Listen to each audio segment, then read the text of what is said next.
Students, कैसे हैं आप सभी लोग। मेरा नाम है जयदीप आमेटा और आज हम बात करने वाले हैं ईएम वेव्स के बारे में। लास्ट वीडियो में, जो कि एब्रप्टली एंड हो गया था थोड़ा, उसमें हमने बात करी थी चार इक्वेशंस की जिन्हें आपने मैक्सवेल्स इक्वेशन बोला था। चार इक्वेशन जो थी वो कुछ हमने पढ़ी है, एक आध में थोड़ा सा मॉडिफिकेशन था। तो फर्स्ट इक्वेशन जो थी वो रिलेट करती है इलेक्ट्रिक फ्लक्स को इलेक्ट्रिक चार्जेस से, जो हमने बोला था integral E dot D equal to Q by epsilon naught, Gauss law की जो इक्वेशन है इलेक्ट्रोस्टैटिक्स में वो।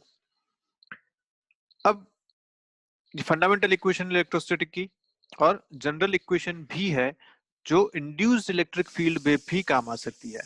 ये एक यहाँ पे खास बात है। हमने अभी तक जो integral E dot D A पढ़ा था वो किसके लिए पढ़ा था? हमने ये इलेक्ट्रोस्टैटिक फील्ड के लिए पढ़ा था, किसी चार्ज की वजह से प्रोड्यूस होने वाला फील्ड। पर ये जो इक्वेशन है, ये इक्वेशन इंड्यूस्ड इलेक्ट्रिक फील्ड के लिए भी काम आती है, क्लोज लूप के लिए। ये बात भी आप यहाँ पे साथ में लिख सकते हैं। ठीक है, तो फर्स्ट इक्वेशन की अगर बात करें, can also be used for induced electric fields. याद है इंड्यूस्ड इलेक्ट्रिक फील्ड कहाँ आया था? अभी हमने जब ईएमआई की बात करी थी तो वहां हमने बोला था इंड्यूस्ड इलेक्ट्रिक फील्ड के बारे में। जब मैग्नेटिक फील्ड वेरी करता है तो वहां पे एक ईएमएफ प्रोड्यूस हुआ। ईएमएफ कैसे प्रोड्यूस हुआ होगा? तो हमने बोला था कि जब ईएमएफ है तो वहां इलेक्ट्रिक फील्ड भी रहा होगा ना, पोटेंशियल डिफरेंस था तो इलेक्ट्रिक फील्ड भी रहा होगा। तो हमने बोला था कि इंड्यूस्ड इलेक्ट्रिक फील्ड यहाँ पे एक आया है। ठीक है बात? ओके। सेकेंड इक्वेशन जो है वो कहती है कि integral B dot D equal to zero. इसका मतलब ये कि जो मैग्नेटिक लाइंस हैं वो हमेशा एक क्लोज लूप बनाती हैं, कोई भी मोनोपोल, मैग्नेटिक मोनोपोल एग्जिस्ट नहीं करते। ये इसका मतलब हो गया। क्योंकि एक सरफेस पे अगर आप क्लोज सरफेस पे इंटीग्रेशन करते हैं और वो जीरो मिल रहा है, इसका मतलब जितना फ्लक्स वहां से अंदर आ रहा है उतना बाहर भी जा रहा है। इट मींस हमेशा क्लोज लूप में वो फील्ड लाइंस हैं, कोई भी मोनोपोल एग्जिस्ट नहीं करता है। ठीक है। तीसरी क्वेश्चन की अगर बात करें तो ये कह रहा है कि जो चेंज इन मैग्नेटिक फ्लक्स है वो एक इलेक्ट्रिक फील्ड को इंड्यूस करता है। हम देख पा रहे हैं minus D phi B by D T, change in magnetic flux. उसकी वजह से यहाँ पे एक पोटेंशियल डिफरेंस प्रोड्यूस हुआ ई डॉट डीएल, जिसे आपने लिखा। या मैं ऐसा बोलूं कि जो चेंज इन मैग्नेटिक फील्ड है वो यहाँ पे एक इंड्यूस्ड इलेक्ट्रिक फील्ड प्रोड्यूस कर रहा है। ये बहुत इंपॉर्टेंट बात है यहाँ पे। ठीक है। This field is different from electrostatic field in two respects. जो हमने चार्ज की वजह से इलेक्ट्रोस्टैटिक फील्ड पढ़ा था और ये जो इंड्यूस्ड इलेक्ट्रिक फील्ड है, ये दो तरीके से डिफरेंट है। ये बात हम पहले भी कर चुके हैं, जस्ट रिवाइज कर रहे हैं। पहला तो ये कि जो इंड्यूस्ड इलेक्ट्रिक लाइंस हैं वो क्लोज लूप बनाती हैं। ये उसकी तरह नहीं है जो पॉजिटिव चार्ज से शुरू होकर नेगेटिव पे खत्म होता था। ये वैसा नहीं है, ये हमेशा क्लोज लूप बनाती हैं field lines, electric field lines. दूसरी बात, जो इंड्यूस्ड इलेक्ट्रिक फील्ड है वो नॉन कंजर्वेटिव फील्ड होता है, जबकि इलेक्ट्रोस्टैटिक जो फील्ड था वो कंजर्वेटिव फील्ड था। क्लियर है? तो अगर आप वहां इंटीग्रल ई डॉट डी करते तो वहां वो जीरो आता। अगर आप इलेक्ट्रोस्टैटिक फील्ड के केस में, इलेक्ट्रोस्टैटिक फील्ड अगर मैं लिखूं जिसको अपन ई पहले पढ़ते थे, उस केस में अगर आप इंटीग्रल ई डॉट डीएल करते तो वो आपको मिलता जीरो। क्यों ऐसा? क्योंकि वो कंजर्वेटिव फील्ड था और यही तो हमारा बेस था केवीएल का। किसी एक लूप में अगर आप पोटेंशियल डिफरेंस लिखना शुरू करो तो net potential difference is zero. क्या यही हमने केवीएल पढ़ा था? Integral E dot D equal to zero electrostatic field के लिए ये बात वैलिड है। पर अगर आप बात कर रहे हैं अगर minus D five by D T की, तो ये जो इलेक्ट्रिक फील्ड आप लिखते हैं ये है इंड्यूस्ड इलेक्ट्रिक फील्ड। क्या है ये? Induced electric field. तो दो अलग अलग बातें हैं ये। एक इंड्यूस्ड इलेक्ट्रिक फील्ड है जो कि मैग्नेटिक फील्ड में वेरिएशन की वजह से आता है। दूसरा इलेक्ट्रोस्टैटिक फील्ड है जो कि चार्जेस की वजह से आता है। दोनों का डिफरेंस हमें समझ में आ चुका है कि भैया एक जो है वो क्लोज लूप बनाता है, दूसरा पॉजिटिव से शुरू होकर नेगेटिव पे खत्म होता है। एक नॉन कंजर्वेटिव है, दूसरा कंजर्वेटिव है। तो अगर इंटीग्रल ई डॉट डीएल आप दोनों के लिए लिखते हैं तो कंजर्वेटिव के लिए वो आना चाहिए जीरो, जबकि नॉन कंजर्वेटिव के लिए वो है minus D five by D T के बराबर। क्लियर है बात यहां तक? जो इसकी फोर्थ इक्वेशन है वो बता रही है एम्पियर्स लॉ का मॉडिफिकेशन। एम्पियर्स लॉ हम जानते हैं क्या होता था, integral B dot D l equal to mu naught I के बराबर। जहां आई क्या था? आई था किसी एक सरफेस से क्रॉस होने वाला नेट करंट। जिसको हमने पहले देखा भी था डायरेक्शन वाइज, कि आप अगर लूप की डायरेक्शन ऐसी लेते हैं तो इस डायरेक्शन को पॉजिटिव लेंगे, अगर आप लूप की डायरेक्शन ऐसी लेते हैं तो इस डायरेक्शन को पॉजिटिव लेंगे। ये बात हमने पहले करी थी। तो उसी का थोड़ा मॉडिफिकेशन यहाँ पे है कि line integral of B dot D L अगर एक क्लोज लूप के लिए करते हैं तो इक्वल होता है यहाँ पे mu naught into I plus I D के बराबर, where I D is displacement current, और इसकी वैल्यू क्या होती है epsilon naught D phi E by D T के बराबर, epsilon naught D phi E by D T के बराबर। क्लियर है? अब ये है क्या, आप अगर ये देखना चाहते हैं कि डिस्प्लेसमेंट करंट क्या है, कहां से आया, तो उसके बारे में आगे थोड़ी सी बात करेंगे।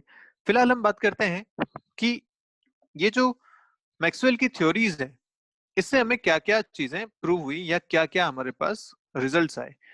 देखिए ईएम वेव्स में बहुत कुछ जो पढ़ने वाला है वो सीधा सीधा याद करने के लिए है आपके पास। इसके प्रूफ जो है बहुत लंबे चौड़े प्रूफ्स हैं, उनकी हमें जरूरत नहीं है हमारे सिलेबस के हिसाब से। तो हम सीधा सीधा कुछ चीजों को सीधा याद करेंगे कि हाँ ये ऐसा होता है, बस हमें मान लेना है कि हाँ ऐसा होता है। इनके पीछे सबकी प्रूफ है, ऐसी बात नहीं कि नहीं है, पर वो प्रूफ हमारे सिलेबस के बाहर है। ठीक है, तो शुरुआत करते हैं मैक्सवेल थ्योरी की। उन्होंने जो बोला कि भैया जो मैग्नेटिक फील्ड है अगर वो वेरी करता है तो वो इलेक्ट्रिक फील्ड प्रोड्यूस करता है, जैसा हमने देखा इंड्यूस्ड इलेक्ट्रिक फील्ड अभी इस सेकंड इक्वेशन में भी था यहाँ पे। अच्छा तो क्या जब इलेक्ट्रिक फील्ड वेरी करता है तो मैग्नेटिक फील्ड प्रोड्यूस कर सकता है क्या, ये उन्होंने पूछा। ऐसा उन्होंने सोचा कि क्या इसका अपोजिट ट्रू है, तो उन्होंने देखा कि भैया हाँ अपोजिट भी इसका बिल्कुल ट्रू था। उन्होंने जब इलेक्ट्रिक फील्ड को वेरी किया तो मैग्नेटिक फील्ड भी हमें मिला, तो बिल्कुल अपोजिट प्रूफ था या सही था। अच्छा फिर उन्होंने देखा कि जब दोनों ही एक दूसरे को प्रोड्यूस कर पा रहे हैं, जब मैग्नेटिक फील्ड को वेरी कर रहा हूं तो इलेक्ट्रिक फील्ड मिल रहा है, इलेक्ट्रिक फील्ड को वेरी कर रहा हूं तो मैग्नेटिक फील्ड मिल रहा है, तो क्या चीजें बन सकती हैं जिसमें दोनों वहां अवेलेबल हो और दोनों एक दूसरे को प्रोड्यूस करते हो। तो जब उन्होंने वेव्स की स्टडी करी तब उन्हें समझ में आया कि भैया ये जो इलेक्ट्रोमैग्नेटिक वेव्स हैं इनका नाम ही इलेक्ट्रोमैग्नेटिक इसलिए पड़ा क्योंकि ये इलेक्ट्रो मतलब इलेक्ट्रिक फील्ड और मैग्नेटिक मतलब मैग्नेटिक फील्ड, इन दोनों से मिलके ये बनी हुई है। अब कैसे बनी है उस बारे में आगे बात करते हैं। तो उन्होंने बोला अपनी थ्योरी में और इनकी इक्वेशन से रिलेशन प्रूव हुआ कि भैया जो इलेक्ट्रिक फील्ड मैग्नेटिक फील्ड है ये चार्ज और करंट से रिलेटेड है। इन चार इक्वेशन में हमने ये देख लिया। तो इनकी थ्योरी ने प्रेडिक्ट किया कि जो इलेक्ट्रोमैग्नेटिक वेव्स हैं वो हमेशा स्पीड ऑफ लाइट के साथ ट्रैवल करती हैं, और स्पीड ऑफ लाइट का जो फॉर्मूला उन्होंने दिया, पहली बात उन्होंने बोली कि ईएम वेव्स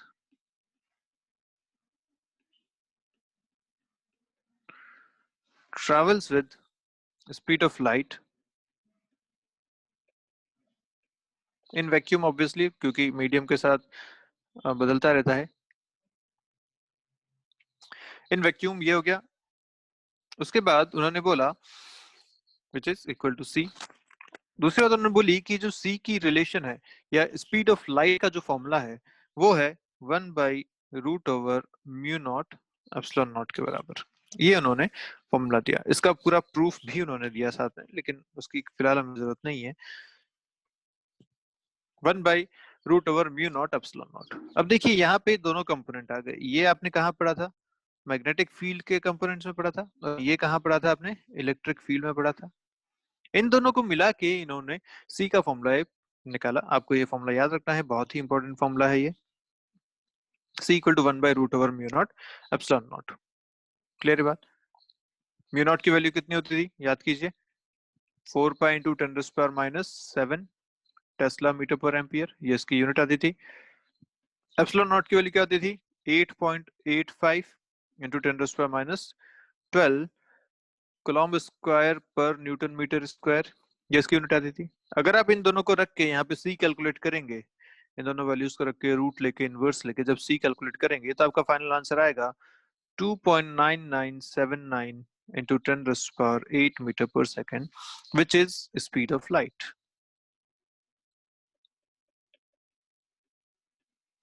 क्लियर? तो ये फॉर्मूला बहुत इंपॉर्टेंट है, और इसलिए यहां से उन्होंने बोला कि भाई जब स्पीड ऑफ लाइट में दोनों कंपोनेंट्स आ रहे हैं और लाइट एक वेव है, तभी यहां से नाम दिया गया इलेक्ट्रोमैग्नेटिक वेव। क्योंकि इसमें इलेक्ट्रिक फील्ड का कंपोनेंट और मैग्नेटिक फील्ड का कंपोनेंट दोनों अवेलेबल रहते हैं। तो यहाँ तक हमें बात समझ में आ गई कि भाई इलेक्ट्रोमैग्नेटिक वेव्स जो हैं वो दोनों से मिलके बनती हैं और स्पीड ऑफ लाइट से के साथ ट्रेवल करती हैं। अब फिर बात आती है कि ये प्रोड्यूस कैसे होती है, इलेक्ट्रोमैग्नेटिक वेव्स कैसे बनती हैं, इस बारे में बात आती है। तो उन्होंने बोला कि भैया जब एक चार्ज रेस्ट पे रखा हुआ था तो उसने इलेक्ट्रिक फील्ड प्रोड्यूस किया था, जब एक चार्ज मोशन में था तो उसने मैग्नेटिक फील्ड प्रोड्यूस किया था, जब एक चार्ज एक्सेलरेटेड होता है तो वो इलेक्ट्रोमैग्नेटिक वेव प्रोड्यूस करता है। ठीक है, ये इंपॉर्टेंट बात हो गई। उन्होंने बोला कि चार्ज की तीन कंडीशन, एक रेस्ट तो वो प्रोड्यूस करेगा इलेक्ट्रिक फील्ड, दूसरा यूनिफॉर्म मोशन तो वो प्रोड्यूस करेगा मैग्नेटिक फील्ड, हमें बात पहले भी कर चुके हैं सारी। तीसरी बात, अगर वो एक्सेलरेटेड मोशन में है तो वो प्रोड्यूस करेगा इलेक्ट्रोमैग्नेटिक वेव्स। ये इंपॉर्टेंट बात उन्होंने बोली कि एक्सेलरेटेड चार्ज जो होते हैं वो प्रोड्यूस करते हैं इलेक्ट्रोमैग्नेटिक वेव्स को। ठीक है, तो इसका ओरिजिन समझ में आया कि अच्छा भाई ठीक है, एक्सेलरेटेड चार्ज है वो प्रोड्यूस करेंगे इलेक्ट्रोमैग्नेटिक वेव्स। वो वेव्स स्पीड ऑफ लाइट से चलेंगी, जिसका फॉर्मूला है c इक्वल टू 1/√म्यू नॉट एप्सिलॉन नॉट के बराबर। ठीक है, अब उन्होंने बोला कि भैया ये जो फ्रीक्वेंसी होगी इस वेव की, वो फ्रीक्वेंसी कितनी होगी, इस बारे में अगर बात करें।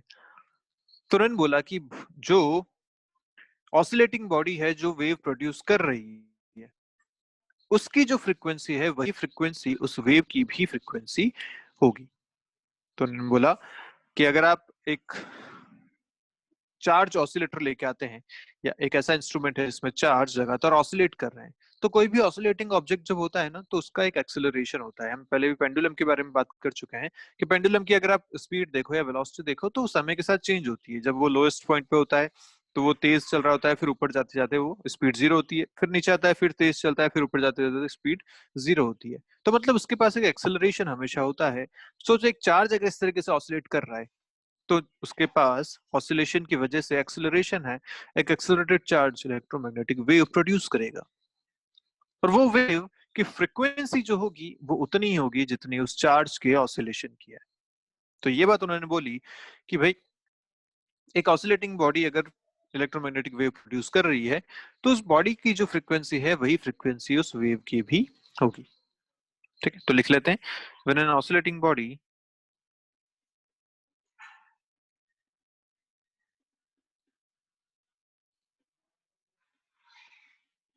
produces electromagnetic waves, the frequency of that wave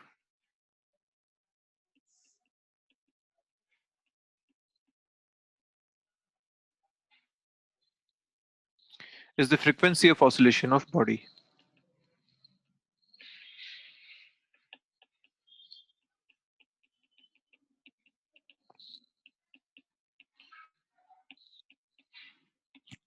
ठीक है, ठीक है, यहां तक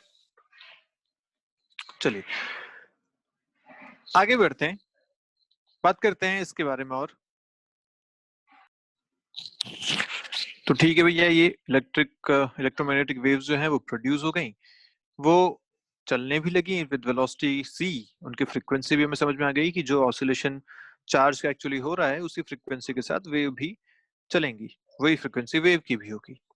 अब वेव चलती ही कैसा है इस बारे में बात करते हैं, वेव का स्ट्रक्चर कैसा होता है। वेव में तीन कंपोनेंट, किसी इलेक्ट्रोमैग्नेटिक वेव में तीन कंपोनेंट्स होते हैं, पहला इलेक्ट्रिक फील्ड, दूसरा मैग्नेटिक फील्ड, तीसरी उसकी वेलोसिटी। ठीक है, ये तीन कंपोनेंट से एक वेव इलेक्ट्रोमैग्नेटिक वेव को हम डिफाइन करने वाले हैं। तो ये तीन कंपोनेंट कैसे होते हैं इसके बारे में बात करते हैं कि अगर एक इलेक्ट्रोमैग्नेटिक वेव इस डायरेक्शन में प्रोपोगेट कर रही है, वेव ऐसी है, तो उसके जो कंपोनेंट्स होंगे वो कैसे कैसे होंगे।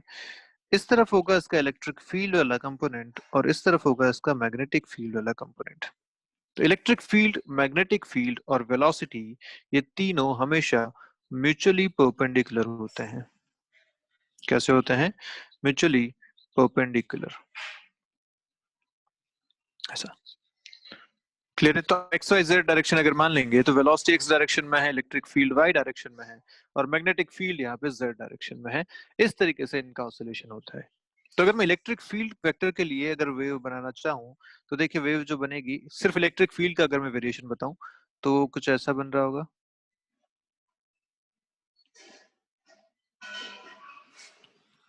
ये इलेक्ट्रिक फील्ड वेक्टर बनेगा ऐसा, ठीक है। दिस इज इलेक्ट्रिक फील्ड का वेरिएशन। अगर मैं मैग्नेटिक फील्ड का वेरिएशन बताना चाहूँ आपको तो वो बनेगा कुछ ऐसा, इस प्लेन में वो, इस प्लेन में वेरिएशन बनेगा इसका।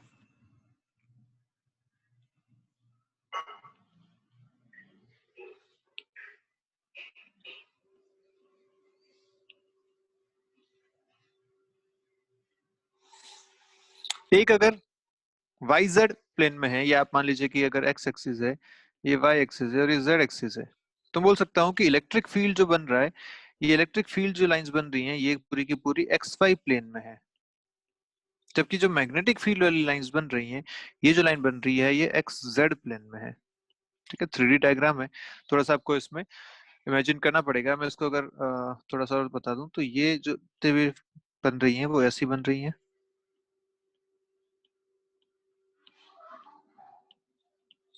साइनोसोइडल ही होती हैं इलेक्ट्रिक फील्ड और मैग्नेटिक फील्ड सारी। और ये जो बन रही है ये परपेंडिकुलर बन रही है इनका ऐसा,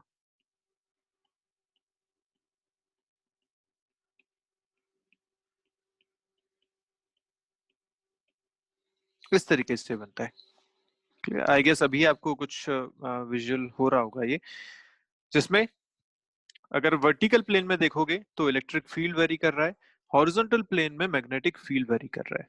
ठीक है, इन दोनों को मिला के जो वेव बन रही है ये नेट वेव बनती है इलेक्ट्रोमैग्नेटिक वेव। तो इलेक्ट्रिक फील्ड भी जैसे जैसे आगे बढ़ती जा रही है वेव, वैसे वैसे पोजीशन के साथ टाइम के साथ इलेक्ट्रिक फील्ड भी चेंज होता है, पोजीशन और टाइम के साथ मैग्नेटिक फील्ड भी चेंज होता है, और इस तरीके से वेरिएशन अलग अलग प्लेन्स में चलता रहता है। क्लियर है बात? पक्का?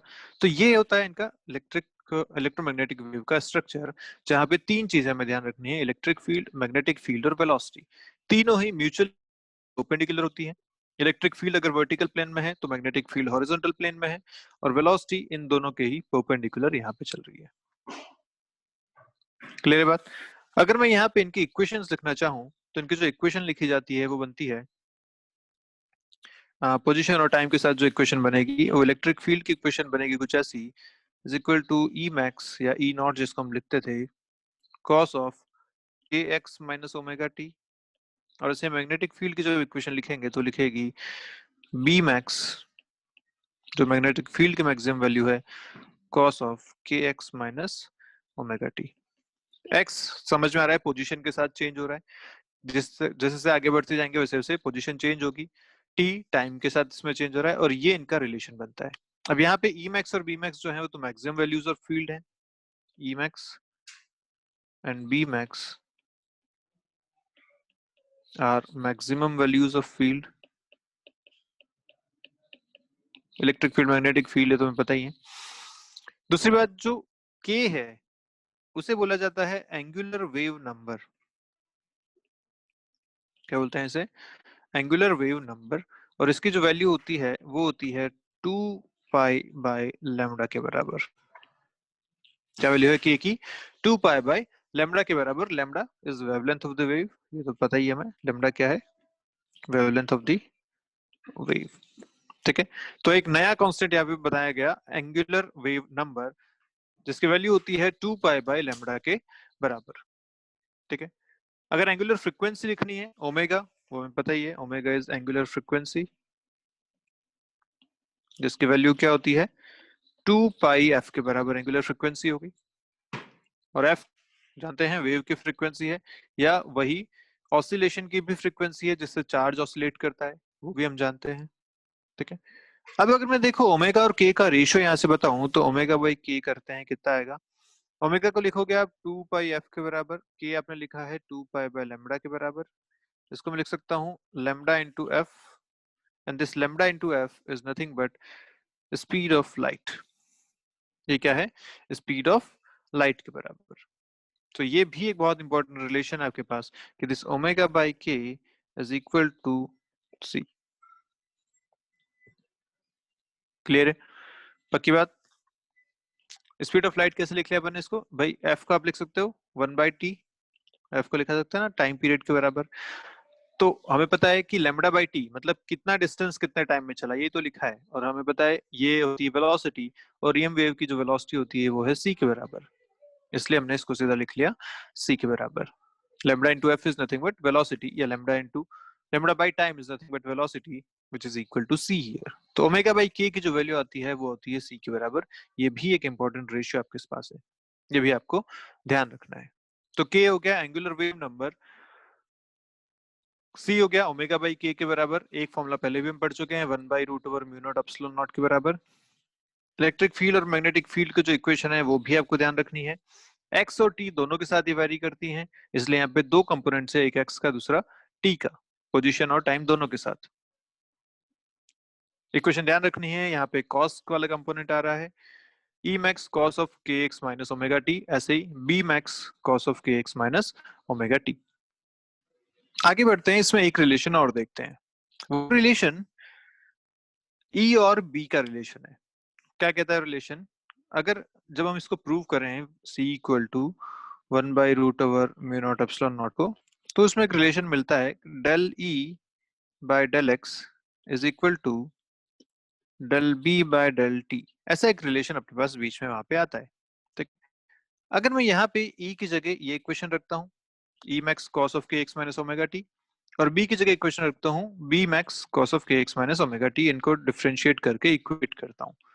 तो ई को मुझे डिफ्रेंशिएट करना है, ई की वैल्यू आपने लिखी है E max cos of K X minus omega T, और बी की वैल्यू लिखी है B max cos of K X minus omega T, ऐसा आपने लिखा हुआ है। अगर मैं डिफ्रेंशिएट करूं तो ई को जब डिफ्रेंशिएट करूंगा तो क्या मिलेगा, देखो ई मैक्स वही मिलेगा, कॉस का डिफ्रेंशिएशन होता है माइनस साइन के एक्स माइनस ओमेगा टी, और क्योंकि इसको मैं x के साथ डिफरेंशिएट कर रहा हूँ, उसका कोफिशिएंट है k, तो k बाहर मल्टीप्लाई में आएगा यहाँ पे ऐसा। क्लियर है? डिफरेंशिएशन करना आता है हमें। इक्वल टू, अगर b को डिफरेंशिएट करता हूँ तो b मैक्स कॉस का differentiation minus sign of K X minus omega T, ये हो जाएगा, और इसको मैंने t के साथ डिफरेंशिएट किया है, तो जब t के साथ डिफरेंशिएट करूंगा तो मुझे क्या मिलेगा, यहाँ पे एक ओमेगा फैक्टर भी मिलेगा। ठीक है, यहाँ पे एक माइनस साइन भी था तो यहाँ पे एक माइनस साइन आएगा, ये माइनस ओमेगा जो बाहर मेरे पास मल्टीप्लाई में आया वो भी यहाँ जाएगा।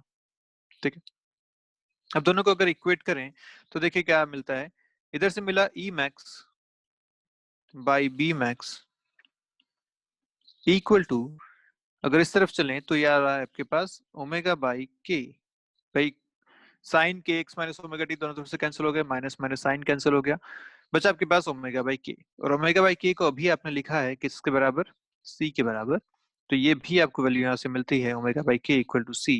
अनदर इंपॉर्टेंट रिलेशन, ये B max E max by B max equal to C के बराबर।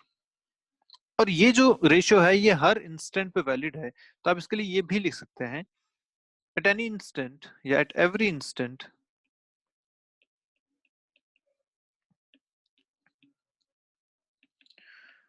Ratio of magnitude of the electric field to the magnetic field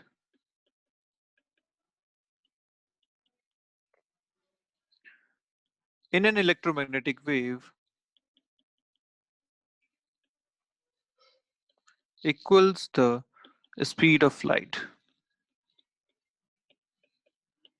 किसी भी इंस्टेंट पे अगर एक इलेक्ट्रोमैग्नेटिक वेव में आप इलेक्ट्रिक फील्ड और मैग्नेटिक फील्ड के मैग्नीट्यूड का रेशियो लेंगे तो वो आपको स्पीड ऑफ लाइट के बराबर मिलेगा। बहुत ही इंपॉर्टेंट ये रिलेशन आपके पास एक यहाँ से मिलता है। ये सारे रिलेशन आपको याद है, बहुत ही इंपॉर्टेंट रिलेशन ये सब है।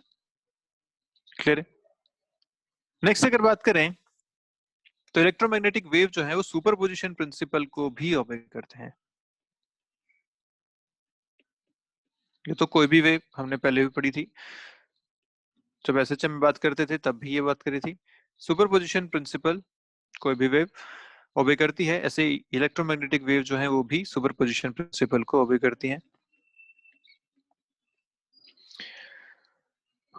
तो इसका मतलब यह है कि हम दो इक्वेशंस को या दो वेव्स को जो कि सेम फ्रीक्वेंसी हैं उन्हें ऐड कर सकते हैं by adding their magnitudes algebraically. क्या बोला मैंने? इसका मतलब ये, we can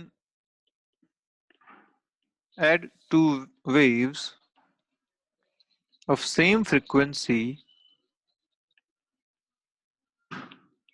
by adding their magnitude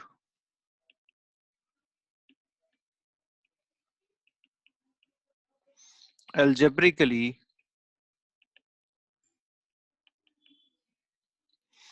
ठीक है। और कौन से magnitude? Bye adding there magnitude of electric field. तो सिर्फ इलेक्ट्रिक फील्ड क्यों लिया उस बारे में बात करेंगे अभी। Adding there magnitude of electric field algebraically आप इसको ऐड कर लेंगे तो आपको इसमें सुपरपोजिशन मिल जाएगा। ठीक है। नेक्स्ट इसमें जो बात है, इलेक्ट्रोमैग्नेटिक वेव्स जो होती हैं वो ट्रांसवर्स वेव होती हैं।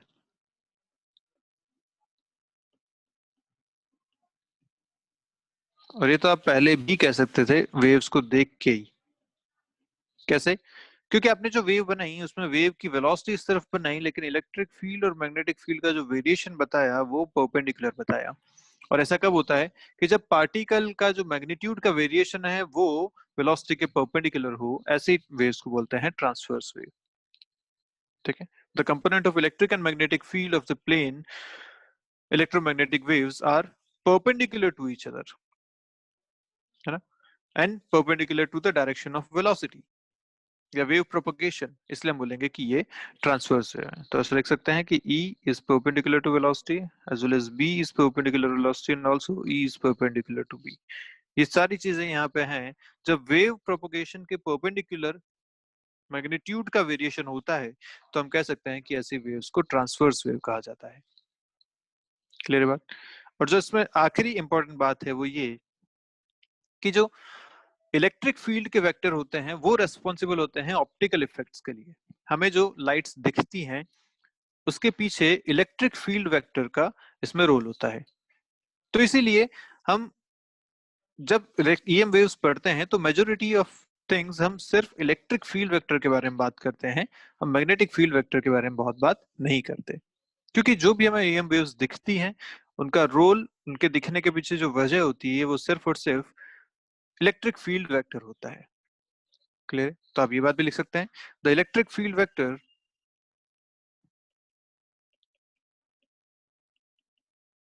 is responsible for the optical effects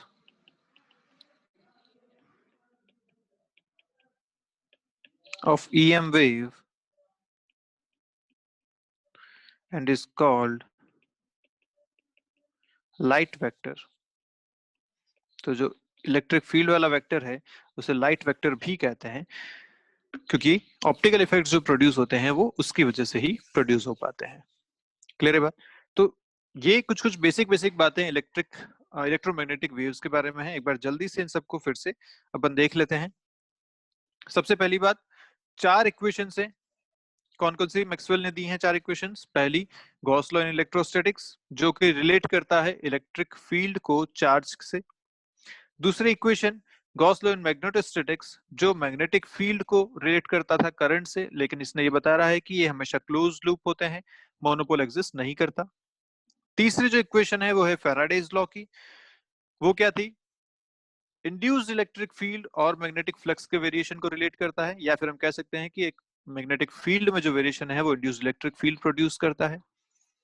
चौथी जो रिलेशन है वो एम्पियर्स लॉ का थोड़ा मॉडिफिकेशन है, जिसमें करंट के साथ साथ डिस्प्लेसमेंट करंट को भी यहाँ पे ऐड किया गया है। डिस्प्लेसमेंट करंट की वैल्यू होती है epsilon naught D phi E by D T के बराबर। ठीक है, ये चार बेसिक इक्वेशंस। उनसे मिलके हमारे पास एक नई इक्वेशन मिली जो कि स्पीड ऑफ लाइट को डिफाइन करती है with the use of magnetic field and electric field. उसका रिलेशन था C equal to 1 by root over mu naught epsilon naught. Important equation है, याद होनी चाहिए। इलेक्ट्रिक फील्ड का ओरिजिन कैसे हुआ? तो हमने बोला कि भाई चार्ज जो एक्सेलरेटेड होता है वो इलेक्ट्रिक सॉरी इलेक्ट्रोमैग्नेटिक वेव्स की बात करें तो जो चार्ज एक्सेलरेटेड होता है, एक्सेलरेटेड मोशन में होता है, वो ईएम वेव्स को प्रोड्यूस कर पाता है। अगर चार्ज रेस्ट पे है तो इलेक्ट्रिक फील्ड है, यूनिफॉर्म मोशन में है तो मैग्नेटिक फील्ड है, और अगर एक्सेलरेटेड मोशन में है तो इलेक्ट्रोमैग्नेटिक वेव्स ये प्रोड्यूस करेगा।